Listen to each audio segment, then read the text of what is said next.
between the two of us as far as our vision for this state. If you're tired of soaring crime, DAs that let violent criminals out on the street to roam free, crushing taxes and is going to go to you, Mr. Zeldin, since you won our drawing this morning.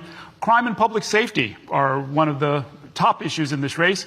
You've promised, if elected, to invoke a state of emergency on crime and suspend several laws, including bail reform measures, in order to improve public safety. Says that it's too early to draw conclusions, pointing out that in 2019, prior to bail reform, the rate of rearrests of people out on bail in New York City was roughly 19% and remains statistically the same at around 20% in 2021 after bail reform.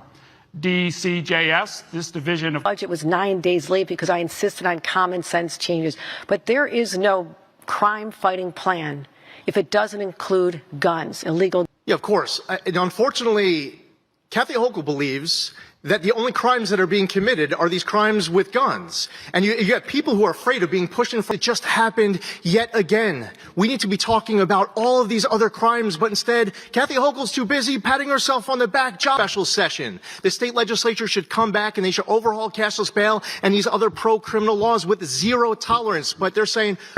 We also made sure that we did make those changes to our bail laws so we can have repeat offenders and people with gun offenses treated as... Let me follow up with you, Mrs. Hochul. Overall crime in the subway is up by over 57% this year.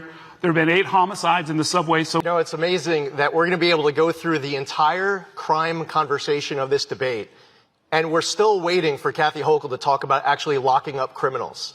I mean, people are at home waiting for action to make sure that the handcuffs are going on criminals instead of law-abiding New Yorkers so that people can go walk the street afraid of being pushed in front of an oncoming subway car.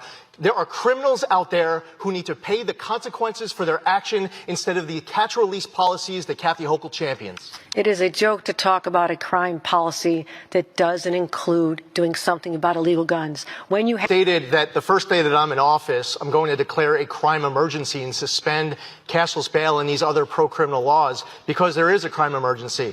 My opponent thinks that right now there's a polio emergency going on, but there's not a crime emergency.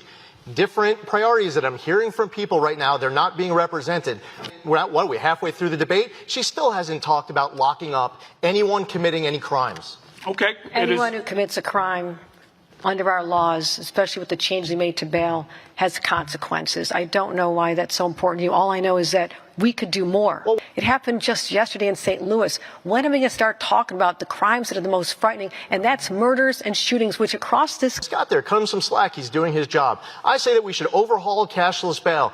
You're saying that there's no data to support it. You have to elect me to find out what my... Well, I mean, it's no coincidence that you ask a question about crime and my opponent wants to talk about the former president. You ask a question. Instead of going after illegal firearms committed by criminals, and they're still out on the streets committing additional crimes, what my opponent, who used to be, by the way, when it was politically convenient, an A-rated NRA